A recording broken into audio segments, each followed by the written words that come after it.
After Raphael, Warnock, and John Ossoff each emerged victorious from the runoff elections in Georgia, Democrats officially clinched control of the Senate, albeit by the narrowest of margins. 50 senators are set to caucus with the Democrats, meaning that Vice President Kamala Harris will have the burden of casting the deciding vote if a tie occurs along party lines. But while Republicans will certainly be the source of most resistance in the legislative branch, Democrats may also have to overcome dissent from within their own ranks. Senator Joe Manchin of West Virginia has openly stated his opposition to several items on President Biden's agenda, endangering hopes of their passage.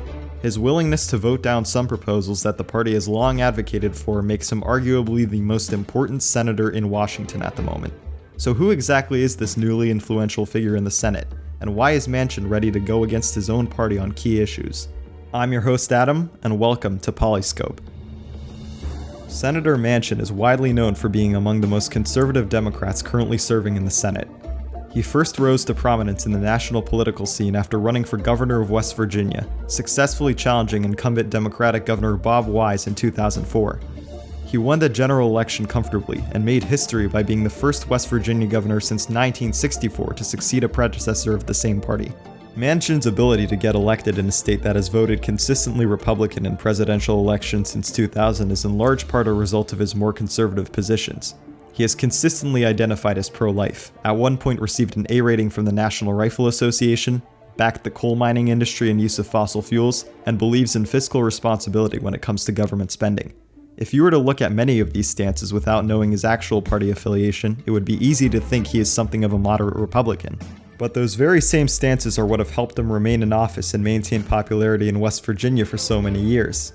In having some of these policies in common with his even more conservative Republican challengers in the state, Manchin manages to gain support from the center, while also appealing to the left because of his other, more liberal views. He's taking advantage of a reality of America's two-party system, which in political science is often referred to as the median voter theorem. Essentially, despite being a Democrat at heart, Manchin has taken key positions which are acceptable to the median voter in West Virginia, who tends to be more conservative than the median voter in a heavily Democratic state like Rhode Island. You can see that advantage play out through his performance in statewide elections. In his first term as governor, Manchin was one of the most popular governors in America, enjoying a 74% approval rating from his constituents. This popularity helped him defeat Republican Russ Weeks when he ran for re-election in 2008, capturing almost 70% of the vote in West Virginia and winning every single one of its counties.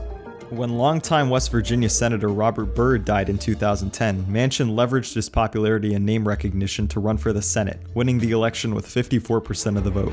He'd expand his margin in running for a full term in 2012, winning with 61% of the vote, and would be re-elected once again in 2018.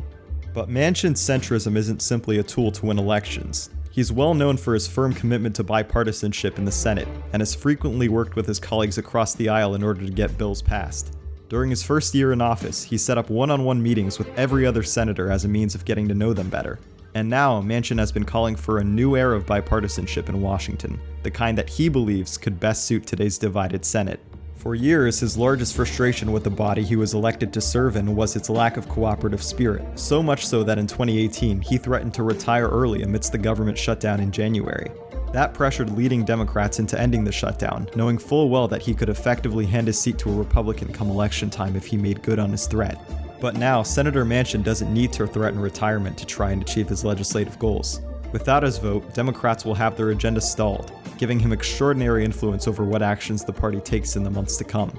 That can spell trouble for new Senate Majority Leader Chuck Schumer and House Speaker Nancy Pelosi, who have waited years for Democratic control to take shape in both bodies. Manchin hasn't been afraid to vote with Republicans against the interests of his own party's leaders. According to 538, Manchin has voted in line with President Trump's position about 51% of the time, making him a very real threat to bills sponsored by Democrats. Senator Manchin flexed his newfound power just a few days ago, voicing his opposition to the $2,000 stimulus checks that Democrats have been pushing for.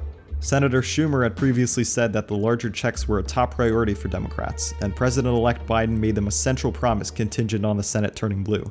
The statement makes the fight for the larger checks an uphill battle, the kind of battle which we're likely to see more of in the months to come.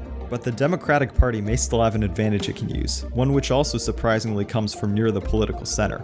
Moderate Senate Republicans like Lisa Murkowski have been willing to go against their own party in the past, and could offer the votes Democrats need to secure key items on their agenda. Murkowski has even said that she questions her future with the Republican Party following the Capitol Hill riots, which opens a variety of new possibilities. She and other Republican moderates like Senators Susan Collins and Mitt Romney give Democrats alternate potential paths to 50 votes, making some legislative proposals more viable than one might initially think. Regardless of one's party, it seems that for the foreseeable future, the fate of many bills resides in the hands of moderates like Senator Manchin. The key to success for Democrats will be convincing them to place their coveted votes in the right column, so these bills have a fighting chance at one day becoming law.